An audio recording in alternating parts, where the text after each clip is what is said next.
Hello and welcome to One Church. My name's Linda Bailey. It is great to have you worshipping with us online today, and a very happy new year. We hope you've had a really great Christmas season and you've got lots to look forward to for 2023. Well, over the next couple of weeks, we will be doing worship online, and we'd still love to know that you are connecting in. If you're new to One, then please just scan the QR code. Let us know that you're engaging with us online, and if there's anything that we can do to help you connect, then we would love to help you out. Likewise, if you're a regular at One and you would like to communicate with the office, then you can scan the QR code as well. Fill out the quick form and let us know that whatever it is we can do to help you during this season. Well, we are so blessed at the moment to have Mark Connor share our summer series with us. He is looking at improving our relationships through the book of James. And today we are looking at being better listeners. So I really encourage you to be leaning into the worship, to the word, and finding out how we can be better listeners, how we can be even better this year than what we were last year. We hope you really enjoy the service while it's online, and we look forward to seeing you in person on Sunday, the 22nd of January. Have a really blessed week and enjoy the service.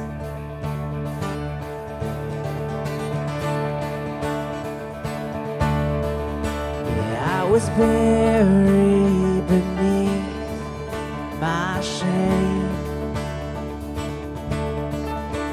Who could carry that kind of weight? It was night till I met. I was breathing but not alive.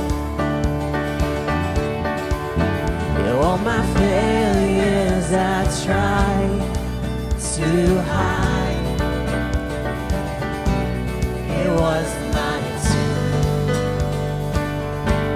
till I met you. You called my name and I ran out that grave. Out of the darkness into your glorious day. You called my name and I ran out that grave. Oh, I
everyone, it's Mark Connor here. Happy New Year. I hope you had an enjoyable Christmas season and that the new year has started really well for you. I'm really pleased to be able to share a 3-part series with you to begin the year, and really looking forward to that starting today. You know, life really is about loving God and loving people. Loving God's pretty easy. Loving people, that's not always as easy as it sounds. Many years ago, I read a book by John Ortberg. I love the title. It's called Everyone's Normal Until You Get to Know Them. And how true is that? No one really is normal. Maybe you've been shopping once, I don't know, maybe a post-Christmas sale, and there was a pile of items and there's a little sign that says as is. If you see an as is sign, you know that if you buy one of those items, it's not perfect. Something's missing, something's not working, there's no instructions, you're taking a risk if you buy something as is. Well, if we could just have that attitude when we go into any relationship, just see an as is sign. No one's perfect. Everyone's got a little bit of dysfunction, a few issues that they're working on. Everyone comes as is.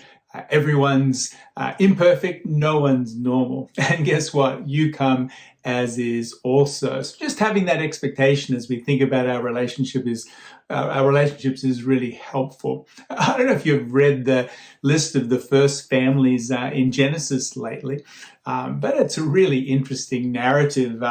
Cain, one of the first boys, he murdered his brother Abel in a fit of rage. Noah, one of the most righteous men on earth at the time, got drunk. Lot later on offered his virgin daughters to the men of Sodom, and then his daughters one day got his father drunk and were impregnated by him.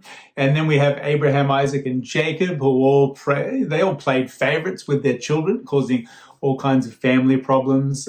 Reuben, one of Jacob's sons, slept with his dad's concubine, and Judah, another one of his sons, slept with his daughter-in-law, who was disguised as a prostitute. And some of you might be a little freaked out by that. This is in the Bible, and guess what? This is the godly line.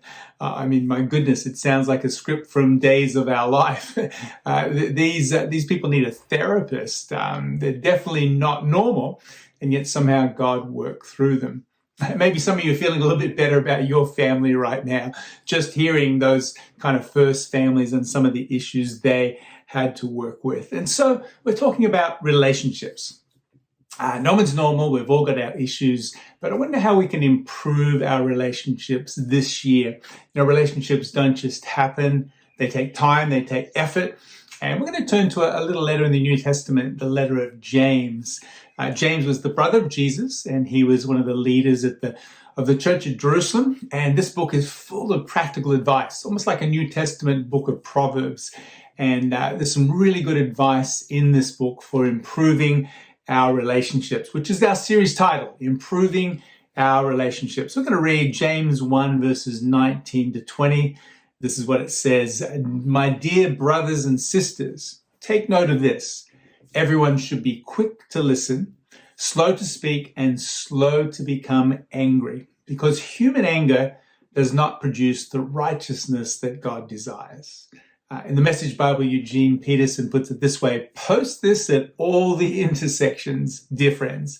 Lead with your ears, follow up with your tongue, and let anger straggle along in the rear. God's righteousness doesn't grow from human anger. So James gives us 3 big ideas here for improving our relationships. And this is for everyone, whether you're single, whether you're married, whether you're a teenager today, young adult, a senior, grandparent, single again, students.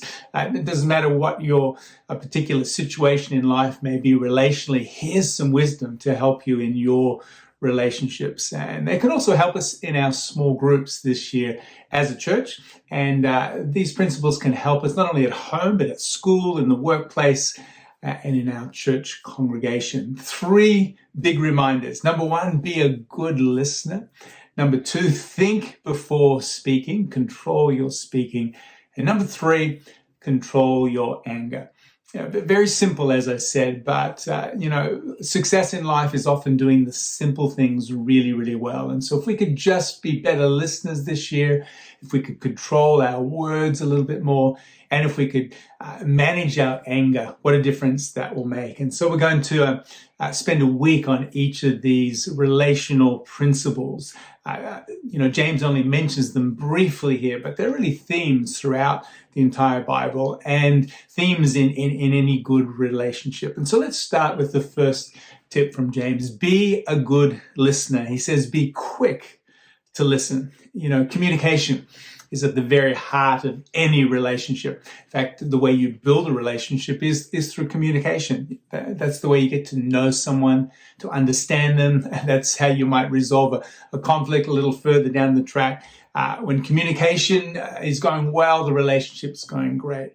When it breaks down, then the relationship breaks down too. Of course, communication is not just talking and letting others know how we feel. It's taking the time to listen. It's interesting if you think of your schooling, where we spent a lot of years learning to read and to write and to speak, but we probably didn't have many classes on listening. And of course, listening is more than just hearing. We can hear something but not really be listening. Something can go in one ear and out the other, as the saying goes. Listening is active.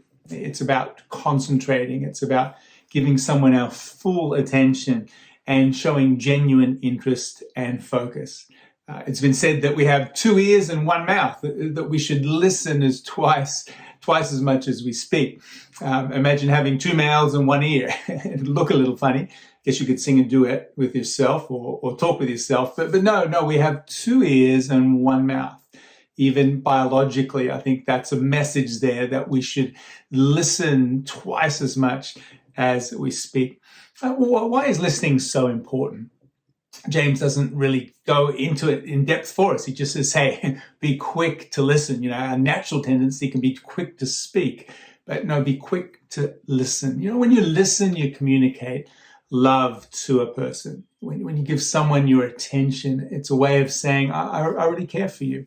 I'm interested in you. I love you as a person. Listening also helps you to understand where someone's coming from, a bit about their story, a bit about their world. Listening, of course, earns you the right to be heard. When you're a good listener, when you take time to hear someone's story and what's going on in their world, then often there's a reaping what you sow. People then take the time to hear from you.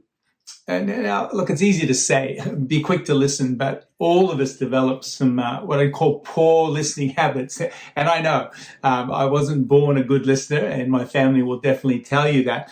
And so some of the habits we need to be aware of, first of all, is just inattentiveness. Sometimes someone's talking and we're not paying attention. Maybe it's because of a lack of interest, or we're preoccupied with our own thoughts. I don't know if you've seen those news channels where you have a little ticker tape down the bottom of extra news moving down along the bottom of the screen as the news is coming. My brain has a ticker tape at the bottom, the top, and the sides. And, when someone's talking, I've got all of these thoughts and ideas and things going on in my mind. And so it actually takes a lot of effort to concentrate. And so inattentiveness, just not concentrating, being distracted, maybe by that ticker tape that's going on in your own brain. Another bad habit is interrupting. Someone's talking, someone's telling their story, and we're either thinking of what we're going to say next, or we jump in and we talk about our story rather than waiting until they've finished. Interruption is another really bad habit. And then thirdly, a third habit is advice giving. Someone starts to tell their story, and instead of just listening and acknowledging what they're feeling or going through, we kind of put our Mr. Fix-It hat on, or Mrs. Fix-It cap on, and we say, well, you know what I do, or hey, this happened to me once. And, it's so easy to jump into advice giving. Without stereotyping, often men do this a little bit more than women. And guys, if you're married, let me just give you a little tip here. Women don't want to be fixed. They want to be heard. They want to be understood. They want you to feel what they're feeling. They don't want your 3 solutions immediately after they've shared what their day's been like or what they may be going through. And so these are 3 bad habits that we can all develop: inattentiveness, interrupting, and advice giving. And so we need to be aware of them and replace them with some good listening habits to be attentive. I heard a great definition of attentiveness. Attentiveness is showing a person's worth by giving sincere attention to their words. I love that. Showing a person's worth by giving sincere attention to their words. You know, when you focus, when you concentrate, when you give someone your full attention, you're actually communicating value to them. And so choose to be attentive. Secondly, seek to understand. Put all of your energy, not just in concentrating, but seeking to understand another person's thoughts and feelings, not just their words, but what do they mean by the words that they're using? You know, we've got some free mental time while someone's speaking, and instead of being distracted, we can observe and concentrate and listen and learn from what this person is saying. Being misunderstood is one of the greatest relational pains.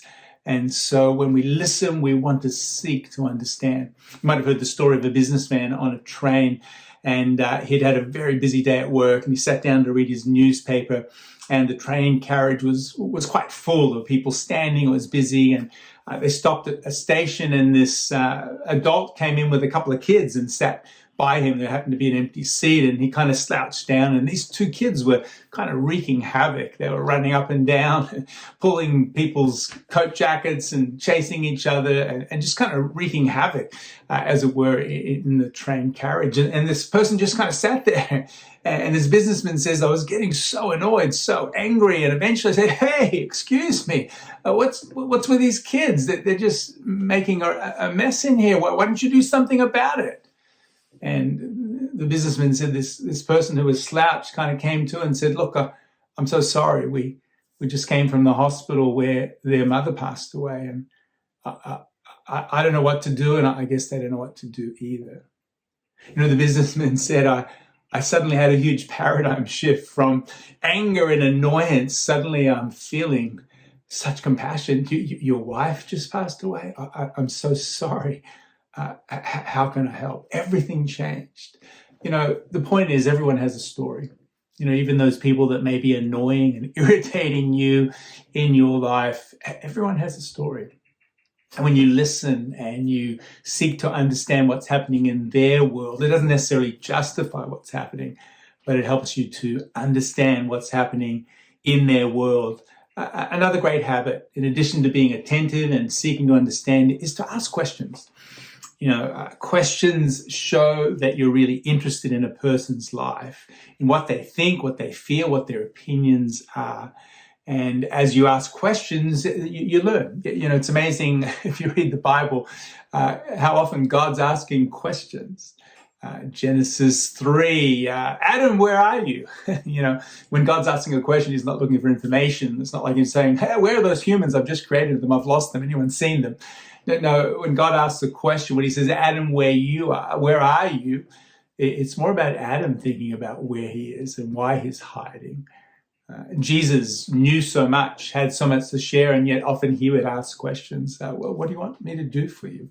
He says to a blind man. Well, it's pretty obvious. No, Jesus never made assumptions. What do you really desire? To his disciples, who do you say that I am? Jesus was not only a great listener, but he asked questions to draw people out.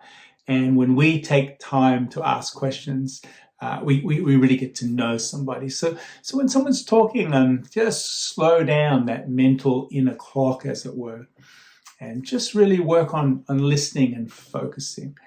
Parents, you know, one of the best things we can give our children is our attention. And sometimes the best way for them to get our attention is for them to do something wrong. No, we don't want that to be the case. We want to hear what's happening in their world, in their life. And so when someone's talking and sharing, just slow down, pause. And then when they're done, maybe say, tell me more about that. How was that for you? Go a little deeper. Spend some more time there. Linger there a little bit. Use that phrase, help me understand. That's a really good way to begin a sentence. Help me understand what that was like for you. Help me understand what you were going through. Help me understand how you processed that. That's an invitation to get someone to open up. What was that like for you? Tell me more. There are a few things we can do to be better listeners. And so as we wrap up our first message in this series on improving our relationships, life is all about relationships, and getting on with people is not always easy. Come on, no one's normal. Everyone's got some issues, including ourselves. One of the best ways that we can improve our relationship is to become a better listener. James just puts it out there: be quick to listen, quick to listen. And so I want to encourage you this week. Why don't you this week, every day, just make a real effort to be a better listener. Be on guard for those bad habits of inattentiveness and interrupting and advice giving, and embrace those habits of attentiveness, of seeking to understand, and just the art of asking some really good questions. You know, if we'll all do this, I tell you what, our relationships will be enriched, and we'll really grow in our love for one another. So I really want to encourage you to be a better listener this week. Let's pray. Dear God, thank you for your word today. You are also a great listener. You've always got time to hear our prayers. And so, God, may we be like you. May we be attentive. May we be good listeners. And as we do so, I pray for all of our relationships this week to be enriched, to be enhanced, because we're all learning to listen really well. I ask this today in Jesus' name. Amen. Well, God bless you. Have a terrific week. We'll see you next week. Friends, thanks so much for joining us this morning for online worship. I pray that you found Mark's message this morning encouraging and a blessing to you, and a really great way to begin this new year. And I know that Linda's already said it, but let me say it to you again. Happy New Year. And as you go out from this morning, or whenever you're watching this, into your week and into this new year, let me pray this beautiful blessing over you from Numbers chapter 6. The Lord bless you and keep you. The Lord make his face shine upon you and be gracious to you. The Lord lift up his countenance upon you and give you peace. Friends, I pray that that will be your experience in this coming year. God bless you, and thanks for joining us.